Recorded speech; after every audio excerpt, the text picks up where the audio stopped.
to the Diamond Niner Gals podcast. This is episode 11 of the 2024 season. This is Nick, joined as always by Kevin. What's up, Niner Nation? Producer Brad, making it all go behind the scenes. Hey. And last but never, ever least, head coach Ashley Chastain. What's up, Coach? Good afternoon. All right. We're all in here. It's Monday evening. We're talking Niner Gals softball. Coach, you had a busy week. You guys played 5 games, starting with a 2-game road trip midweek. Let's just start at the beginning and kind of work our way through your week. Because it was this might have been the busiest week on the calendar of the season to date. So let's just kind of start unpacking it with last Tuesday. Yeah, you're right. It probably is the busiest week of the season for us. Early in the season in February, we play 5 games a week, but 4 or 5 games a week. Most of those are done on the weekends. But yeah, it was uncharacteristic for us to have a midweek on Tuesday and Wednesday, and it's just how the schedule worked out. So we went up to Farmville on Tuesday, and then we went straight to Durham from Farmville, stayed overnight, and then played Duke Wednesday night. So yeah, it was a busy week for us. I was really proud of the team. We'd never been to Longwood. We played them last year at home, so we were returning there this year on the schedule, and never been to Farmville myself. And that was a very interesting trip. Went up to Farmville and obviously got a win there. And anytime you can win on the road middle of the week, it's really big for your RPI. It's big for just kind of the morale going into the weekend. And so really proud of the performance at Longwood. We had a lot of offense. Ari Rhodey showed out against Longwood on Tuesday night. And Lena Elkins threw really well for, I believe, 3 innings. I'm going back and looking at it. I believe it was 3 innings. Yeah, it was really good to see Lena kind of get back out there and have some success for a couple innings against Longwood. And then we got freshman Katie Becker in at the end of the game as well. So that was really exciting to see her out on the field, and just being able to give her some experience is just, I think, really it's really good long-term for the growth of her and of our program. So then we went to Duke on Wednesday, and obviously didn't turn out exactly how we wanted it to, but I think the highlight for us leaving Wednesday's game was just getting Sam Gress back out on the field again. As everyone knows, Sam has been progressing back with us the past couple weeks, through really well against NC State, through some against Wichita, and then, getting her back out.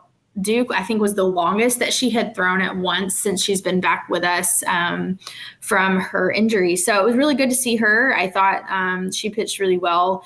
And it ultimately, we gave up a big hit to the best hitter in their lineup. And but I was proud of the girls, the way that they approached the game. I think that just from a morale standpoint, showed up with the expectation to win, like we do every time. And, couldn't get it done in Durham, but really just kind of flushed the game quickly as we came back here for a really key matchup for us in conference play against FAU. So we quickly switched our focus to FAU.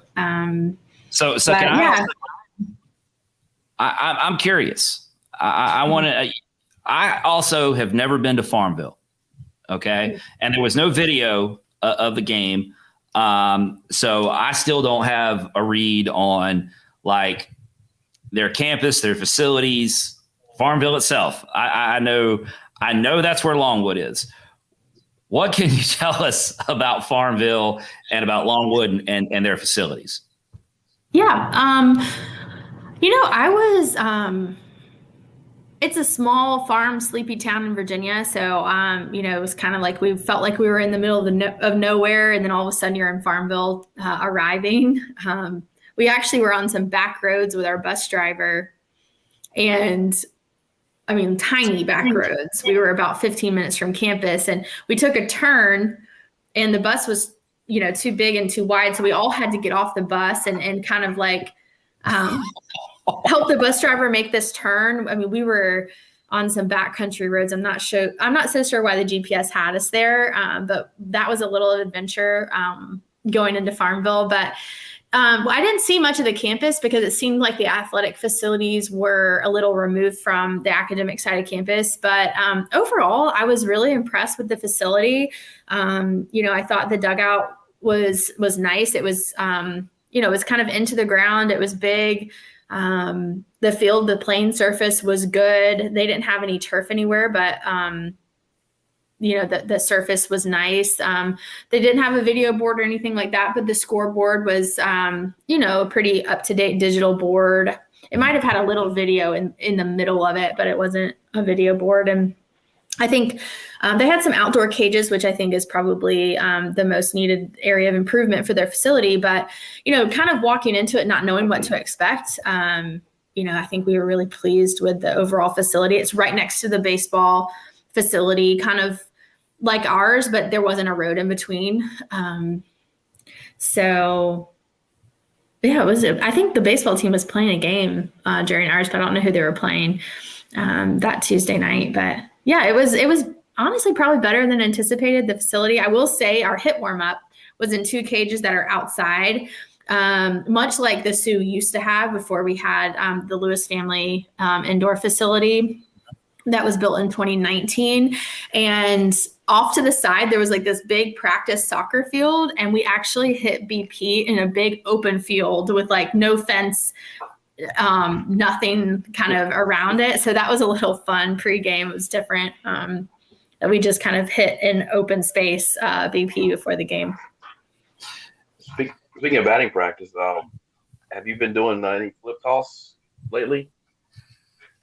As everyone can see, my eye is healing.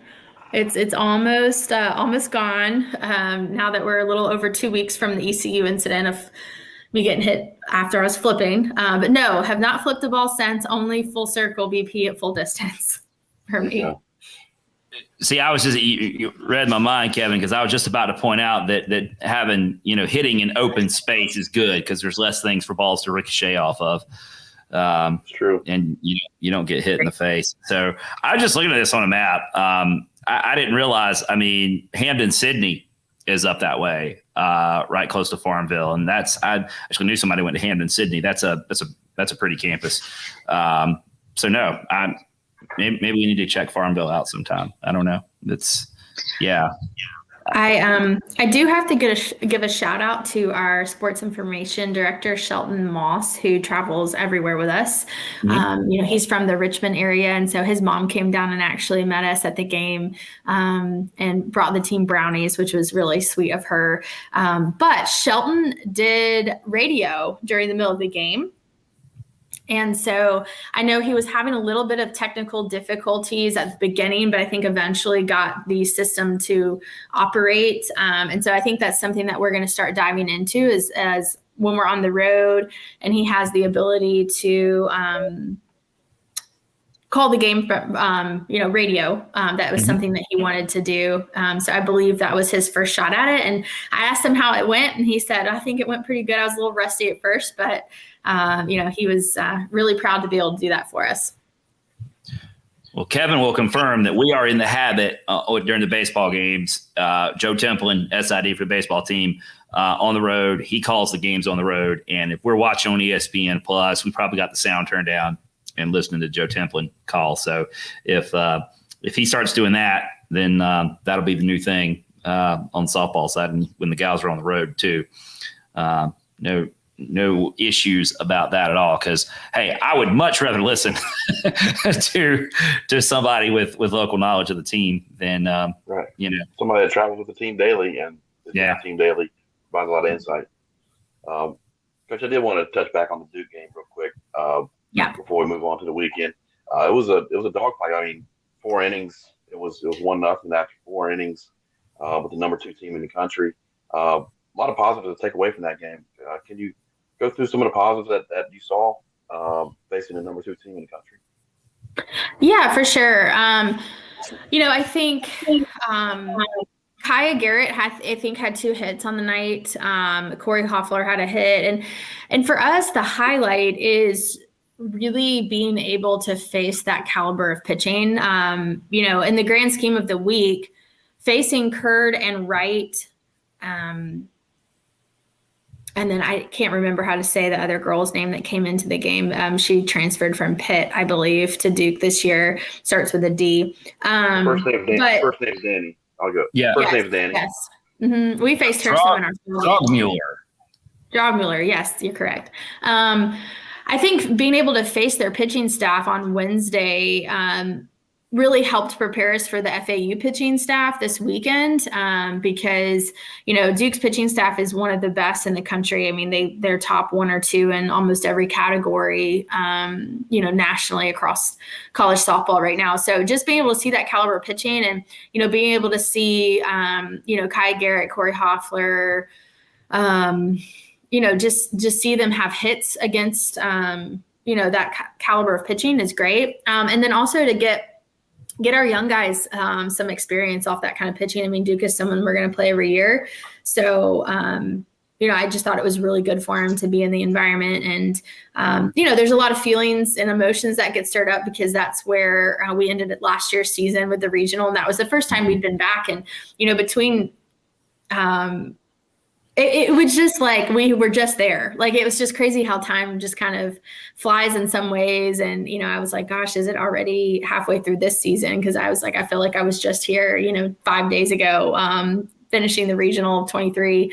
But it was good. It was good for the kids to see that kind of pitching. And like I alluded to, it was good to get Sam out against that caliber of an offense because, on the other side of it, they also have, really good offense top to bottom in their lineup. So a lot of lefties in their order, and both for Barefoot and Gress for different reasons. It's really good for them to see as many left-handed hitters as possible because we don't have many on our team this year. We've recruited some for the future, but Abby Knight's our solo lefty. So when we're in inter-squad or practice or preseason at any of those times, our pitching staff didn't get the ability to see as many lefty hitters as I would have liked them to.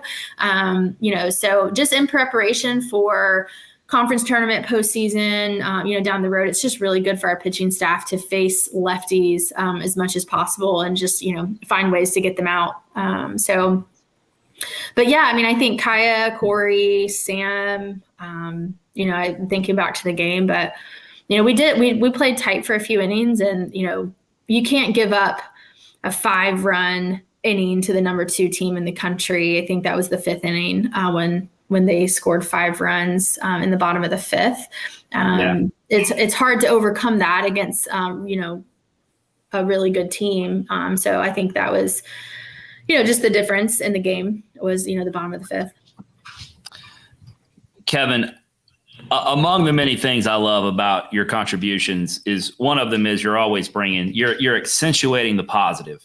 You're always pointing to positive things. And that's a great thing about you. And then there's me. Is it just me? Yin and yang. Is it just me? Or anytime you go to Duke, you have to beat Duke. And then there's the officials too. I'm just saying.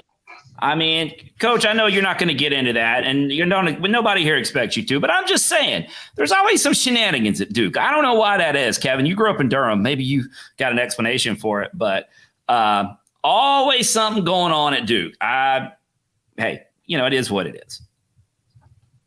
Well, it brings up a good point that we've been talking about as a staff recently. I think we've added replay. We've added, all kinds of things with the game that you can review with the umpire crew. And I think one of the ones that I don't know why, but they got left off was being able to review someone out of the batter's box.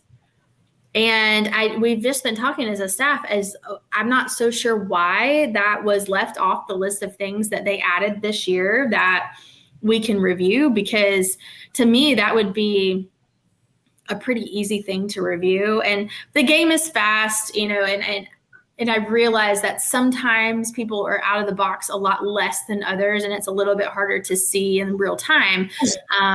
But we do face especially some left slappers that are, their whole foot is out of the box when they make contact with the ball. So for me, that one's a little bit easier to see. But I just wish we could review it, just to be able to get the call right. But it is something that they left off of the reviewable plays this year.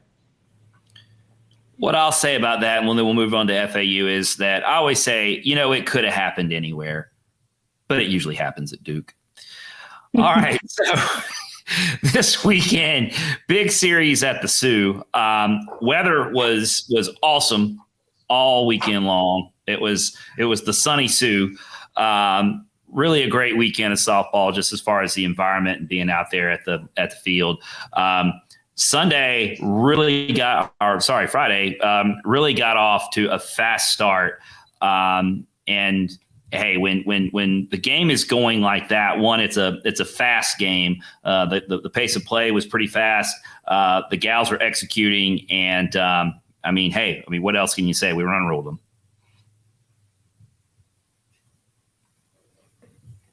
Yeah, that was it was electric. It was a lot of fun.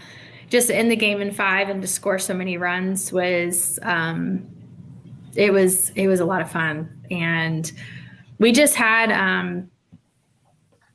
we just came out with a sense of urgency to get it done. And I thought the girls played really free and loose. And, I think they knew that, this was a crucial series with the current American standings. And so I was really excited to get the series started. We had a really good plan. We knew we were going to face Schlotterbeck, their ace, Friday night. She's their Friday night starter. She had been traditionally starting for them. And, I thought Katie Browder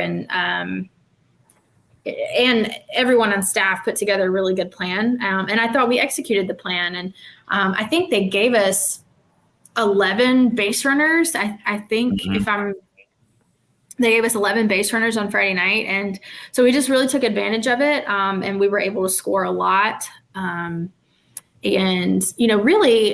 I was looking at the statistics from the entire series today, as it is now Monday, and, you get a chance to kind of emotionally remove from the disappointment of losing the series this weekend to FAU. And, I just kind of went back and looked at some of the actual statistics, of the weekend. I don't know why that's hard for me to say. But we hit 306 this weekend off of a really good pitching staff in Florida Atlantic. And so I just, I felt like we really did execute a plan off of every pitcher that we faced. I feel like even off Sacco, I think we did enough to win. I think the difference in us and them was that they just had a timely hit to score runs when they needed to. I know I'm jumping ahead here, but yesterday we left 13 runners on base, and we loaded the bases with nobody out there in the bottom of the 7th, and just really couldn't get the job done. And we just didn't have that big hit, that timely hit when we needed. But we hit 306 as an offense against their pitching staff. It was a 4 RBI weekend for Olivia Williams. Winnie got going again. Winnie hit 375 on the weekend. She had 3 big hits, 3 RBIs for us. And I'm just kind of going down my notes here, and just had some really good offensive performance from some of the gals. On the flip side, on our pitching staff, so Gigi Barefoot was definitely the highlight of the weekend. She the past couple of weeks has just been throwing really well. She's hitting her stride really nicely in the middle of season here as we get to the back half of conference play. But FAU hit 167 off of her. She threw 10 innings against them in 3 games. And so I thought she was definitely the highlight for us on the pitching side. But we combined for a 2.58 ERA against them and a 192 batting average against their offense this weekend. So I really thought that we limited them offensively. They just got a couple really big hits. specifically in yesterday's game, the Sunday game, they got a big hit. That just really, I think, was the difference for them. And so unfortunately, I think that statistically, we did enough to win, but it was like the timing of the hit that we couldn't get. And Lambert, their slow spinny kid, their closer that came in twice in game 2 and game 3. I definitely thought we were better off of her Sunday than Saturday. But she had some really, really good movement on the pitch that she was throwing at 57 miles an hour. And if you've followed us, you know that 57 miles an hour, every pitch out of the hand is very unique and it's different. We don't typically see every pitch that slow. That's like an off-speed changeup every single time. So we were just really focused on being as late as possible, to almost like we were hitting the ball once it was in the catcher's mitt at the plate. But it just didn't go our way. And as disappointed as we were yesterday, I think we'll use today to kind of recover and move on. And, we don't have a midweek this week, and we're going to UTSA this weekend, which is, an opportunity for us to kind of get our footing back in the American. And so I was just as disappointed as everybody else that we couldn't win the series this weekend against FAU. But, it sometimes just works out like that. And I got a text message just about we just couldn't get the timely hit. And it's like, well, we'd rather get the timely hit here in a couple weeks once we hit, the conference tournament and postseason. So, just got to have perspective, I guess. So if we could go back to Friday for a second, there was probably the most interesting moment, or I thought the most interesting moment from Friday's game was, I think we could all agree that all the gals are nice, but if we start ranking them, like Ella is like up at the top of the list. She's like super nice. And she got hit with 2 different pitches. And the second one, pretty much it looked like I was out right field, but it pretty much looked like it hit her square in the middle of the back. And Ella was not happy. In fact, I'm going to go so far as to say Ella was pissed because she spiked the bat down in front of home plate. What got said in the dugout around that? Because I'm like, oh man, Ella is pissed. This is. There's got to be a good story to go with this. I think she was just in the moment, like her emotions really overtook her. I mean, Ella is like the kindest person. She's so compassionate and caring and, just a great representation of our program and who we are. But at the end of the day, like she is a competitor. And, I think that she got hit twice. She walked, I think, once. She had 2 stolen bases in game 1 against FAU. She got a big shout out for that. But I think she was just mad that the ball hit her. I don't know I don't have reason to believe that they hit her on purpose. I mean, it didn't make any sense of why they would do that. I just think it was a lack of command. And, sometimes as a pitcher, when you've hit someone a couple of times and like that's all you're thinking about, like your chances of having command are even lower against that person in the box. So I just think it hurt, one. And I was in the dugout, obviously. I thought the ball hit her square in the back as well. But it turns out the ball hit her in the back of the arm. And so it just hit her really square in her tricep, which is, a pretty sensitive muscle and sensitive spot. So I think just the pain and just the frustration of getting hit again caused her to have that kind of frustrated reaction of slamming the bat down and going to first. And there's also the element, I think she was just trying to get the dugout going. Because the gals were pretty hype once she kind of threw the bat down and walked to first. So, but yeah, I think she was just frustrated. Yeah, I mean, I'm over from the bleachers. I'm well over 200 feet away. The way she spun around, I thought it caught her between the shoulder blades is what it looked like. That's what it sounded like to me too. I was with you. And when we were checking on her, I said, did your can you breathe? Did the wind get knocked out of you? And she's like, well, it hit me in the arm. And I was like, well, gosh, I thought it hit her right in the 2 on, in the back of the jersey. But it brings up a good point though. We combined for 8 hit by pitches in the series. Ella got hit twice. Corey Hoffler got hit 4 times this weekend. And, it is such a skill and it is hard to stay in the box when you've got something coming at you. And so I just commend the gals. I think that is a part of our game that we're getting better at here in the back part of conference play, is, being able to take what they give us. And sometimes that means just not getting out of the way and getting hit by the pitch. So we combined for 8 on the series. And so I think we need to continue to, take advantage of those opportunities moving forward. Yeah, it's really easy to wear it from the dugout, but when you get up there and actually have to wear it, it's a little difficult. And hitters, they want to hit, so they don't like getting hit. Right. Yeah, I'm that guy, Kevin. I'll just get hit by it. Come on, wear it. Wear it. We got ice.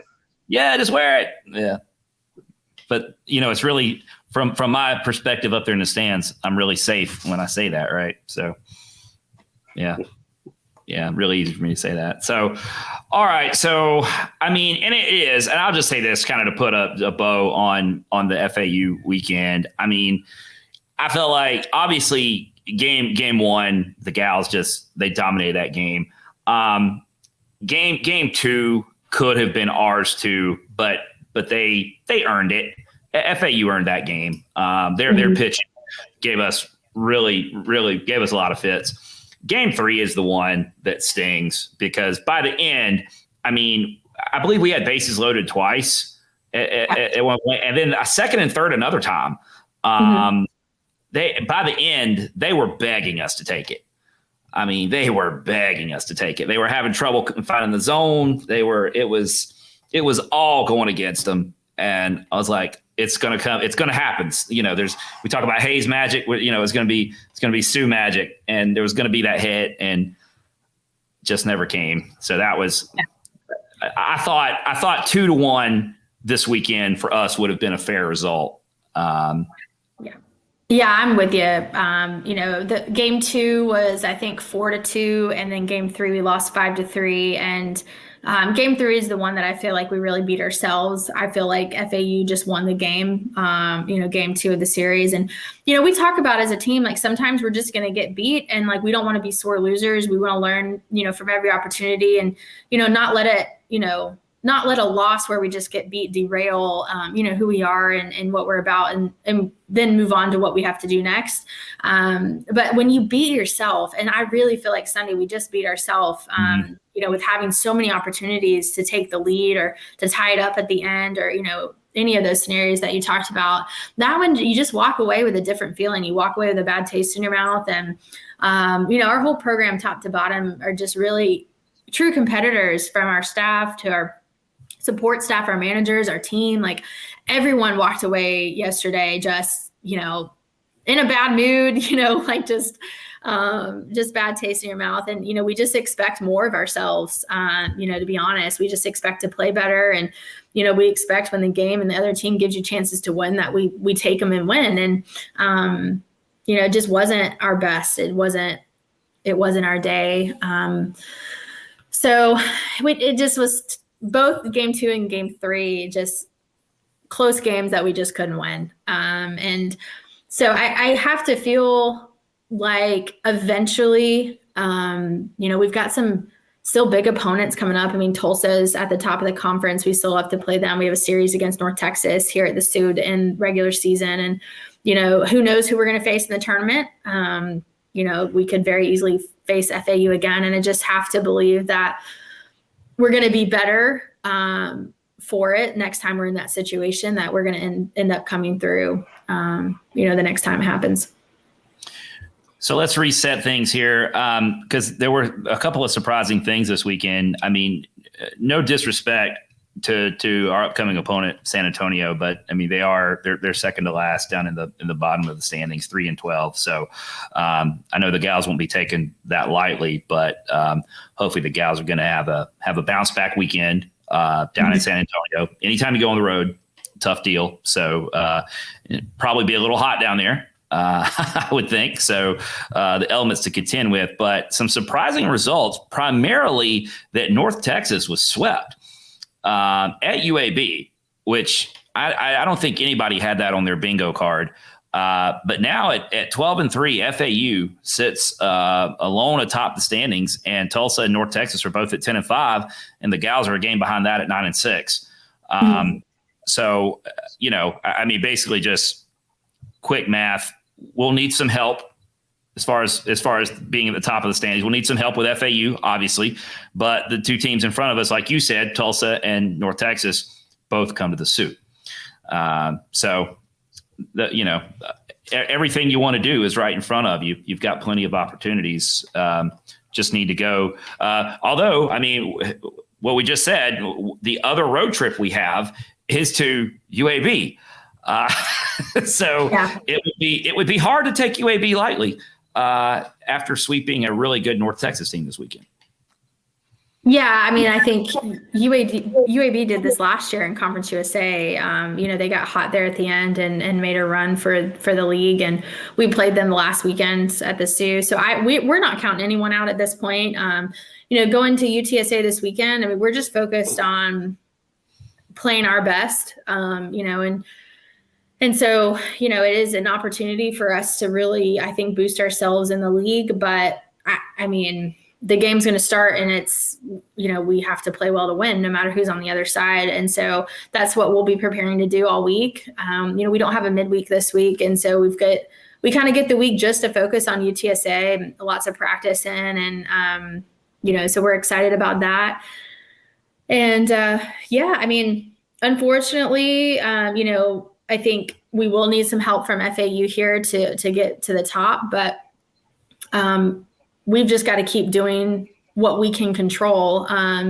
We've got Tulsa in front of us, North Texas in front of us, and, just still a lot of really key series. And I love how competitive the league is. That was something that we were really looking forward to going into the league this year. And, it's definitely been as advertised. It's really good softball, and, we're just thankful to have an opportunity to compete in the league.